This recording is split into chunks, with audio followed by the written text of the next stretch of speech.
Hello again, everyone. Cole Nelson here with another video about Manichaeism. And specifically, we're talking about the shape that the Neo-Manichaean church, the Ecclesia of Light, is taking in today's world.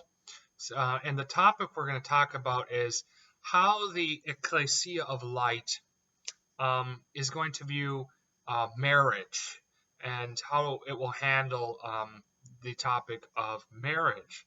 Now, this is an interesting topic, obviously, as a Manichaean to cover, because it's true that Manichaeism discourages marriage. You know, as even, St. Paul did, who said he wished that all men could be like he was, that is, free of a wife. And, he said, he who is married, right, seeks to serve his wife, but the unmarried seek to serve the Lord. So as Manichaeans, we recognize celibacy, and singleness celibacy is an inherently superior calling. However, Manichaeans, especially hearers, were allowed to get married. And in the Manichaean church today, we recognize that light has progressively been leaving the world as history is moving towards that point, the eschaton, the end of time, when the world will burn up, and because that light in it that remains, the Manichaean church and the saints of all ages will have retrieved as much light as can be done. And then the purgatorial fire will burn up the earth to retrieve more light. And as light is retrieved out of the world, times get darker. That's actually a sign of the success of the church, that the times get darker. So, for instance, when we look back at the destruction, pretty much, of the original Manichaean church, the great persecution, and the fact that, well, it was once existed all over the world, the known ancient world, it is either non-existent today, or the pockets in South China, which have been mingled with folk religions and don't have a proper elect class and all sorts of things, is the remainder. That is actually a testimony to the success of the church. Okay? Because a great deal of light was retrieved from the world by the Manichaean church, which created additional hostility to it and more darkness in the world we live in today. And thus weaker human beings, as we have less light on average in us than our forebears did. Okay? And considering this, we've also allowed the lower levels of the Manichaean elect. We are allowing marriage among the lower levels of the Manichaean elect, but we are denying it for bishops and the archegos, the archbishops and bishops. But we are allowing regular elect, as long as they, are chaste within marriage and do not have children, to have a partner to get married. And hearers, we do allow to get married. And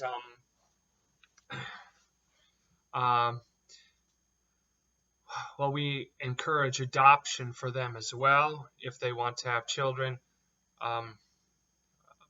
Sin may happen, but in the case of the elect, it's a more serious issue if they have children. But we are allowing for marriage for the elect. Now, I want to talk about. It could seem like, as Manichaeans, we have no value or respect for marriage at all. It's just it could just seem like it is a accommodation to human weakness, to the flesh, right, to darkness. But, I want to say that there is a spiritual significance to marriage. Also, we would view marriage, because we see there's light, right, in all all beings and in your partner. Marriage would be a special call to protect and care for the light that is in one another, right? You would prioritize, right, that person as a calling you receive to protect and care for the spiritual and even to some extent the earthly needs of your partner. Now, as Manichaeans, we do not believe in divorce. Okay, as Jesus said, Moses allowed the Jews to divorce because of hardness of heart. But from the beginning, it was not so. If you recognize that the light in your partner is the same as the light in you, that is both divine, you perceive that your partner is a part of yourself. And only sin, in the sense of darkness, right, can obscure that fact. So once a person has in their right mind bound themselves, and for the right reasons, to another human being for their spiritual care, that union is indissoluble. Now, a similar institution that also believes in the indissolubility of marriage is the Roman Catholic Church. It recognizes that marriage is not simply an ordinance, as the Protestants do, they having a view that it was just part of the natural order, or the creation order, and not a sacrament. Catholics recognize it as a sacrament or a mystery, mysterium from the Greek word, and what the Eastern Orthodox would say, sacrament. And that is, it is to use Augustine's, definition, which would be the closest, of course, to our understanding as well, it is an visible sign of an invisible reality.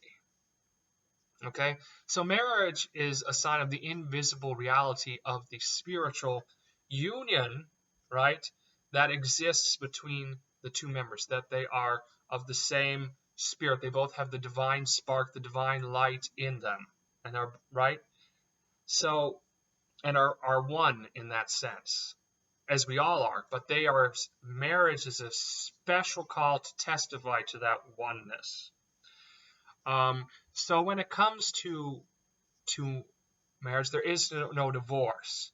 So what if, people get married and one partner is abusive or cheats or whatever? Well, the question becomes, although there is no such thing as divorce, the question becomes, are all marriages actually marriages? The Catholic Church, which like us recognizes the indissolubility of marriage, recognizes that some marriages never were marriages, which is why there's such a thing called annulment. The Manichaean Church, the Ecclesia of Light, will also practice the concept of annulment. That is saying, investigating into marriages to discern which marriages were actually marriages.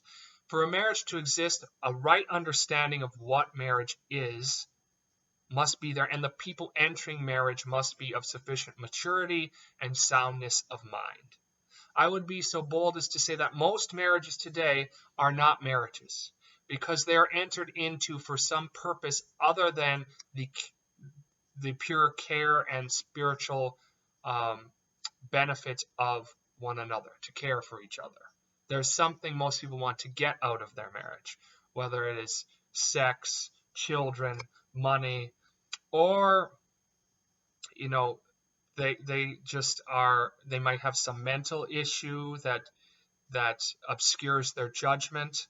And in these cases, the church would investigate via a tribunal, right, and would make a ruling as to whether or not a marriage was valid. And like I said, there are high requirements then for what actually makes a marriage, because it is a sacrament, right? It's a mystery. It is something that is, can only be affected really by divine grace, by the light mind, right? Illuminating people to have a correct understanding and maturity and to feel called. this is, as for myself, I attempted marriage once in the Catholic Church, and I did receive my declaration of nullity from the Diocese of Marquette. This is my the declaration of the nullity of my attempt at marriage. And I believe that I had a deficient understanding of the call of a marriage time, and I also think that my intended was not entirely free in her decision either. As it turned out, there was some perhaps pressure on her by her family to marry me, which would nullify a proper consent. And so, the church nullified my marriage, and I don't believe, I've ever been married. And that is how the Manichaean Church, I believe, will handle marriages. We will do our best to, prior to any marriages in the Manichaean Church that would be officiated by Manichaean clerics, there would be a discussion. There would be, like, Catholic Church has something called like pre-Cana, right? Marriage counseling. That's referencing the wedding feast of Cana, but a marriage counseling to try to ensure as best as we can that both parties have a sufficient understanding of what marriage is, the expectations, and that they are adequately educated and are able mentally and otherwise to take on such a commitment and calling. We would also counsel them, of course, against having children and about the virtues of adoption as Manichaeans. And yeah, so these are things we would teach. And in the event also, there's some evidence that there were some Manichaeans who left their spouses to live the elect life. Now, in our current situation, we are allowing, right, the low levels of the elect to be married, provided they do not have children. So this wouldn't seem to be an issue. But in the event that, for instance, a person becomes a Manichaean and is married to a person who is not Manichaean and maybe strenuously objects to their living the discipline of the elect life, we would, generally speaking, allow for them to leave because the higher, greater work, right, of redeeming light and seeking one's salvation should not be impeded. Plus, generally speaking, it would be rare for us to even allow what we might call a mixed marriage. That is a marriage between a Manichaean and a non-Manichaean. Perhaps this would be allowed under certain circumstances where both agree to the counseling and have an understanding of what the Manichaean Church understands a marriage to be, and they accept and show adequate agreement with that understanding of what marriage is. In that instance, it may be possible for a non-Manichaean to be married to a Manichaean, but that would be at the discretion of like the bishop, at the minimum a presbyter, but likely a bishop would have to give some sort of permission for said marriages to occur. But that is how I think I would see marriage being treated, and the idea of divorce, which again we don't believe in, but the idea of annulment or separation being treated in the Manichaean Church. Instances, for instance, of two Manichaeans being married and both having understanding, one being abusive, maybe struggling with alcoholism or something, is probably the case that if one party one party, say the abusive party, is still a Manichaean, denounces his sin as the product of the darkness in him, and does not seek to identify that and wishes to be free of that sin, and it shows remorse, for their action, we may in that instance allow for separation, but not annulment, with the look for the restoration, hopefully, at some point of that union.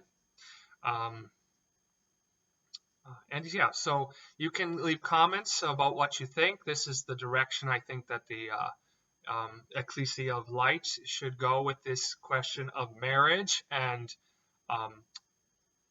no divorce, but annulment, or the declaration that there was no marriage. Because again, divorce, the whole concept is only due to hardness of heart.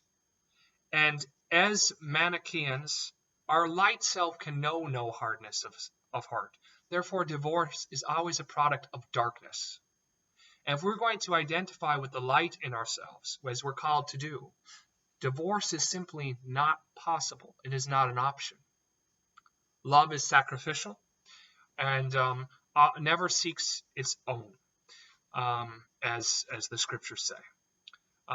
May the Father of greatness, Jesus the luminous, his Son, and the living Spirit bless you. Be well.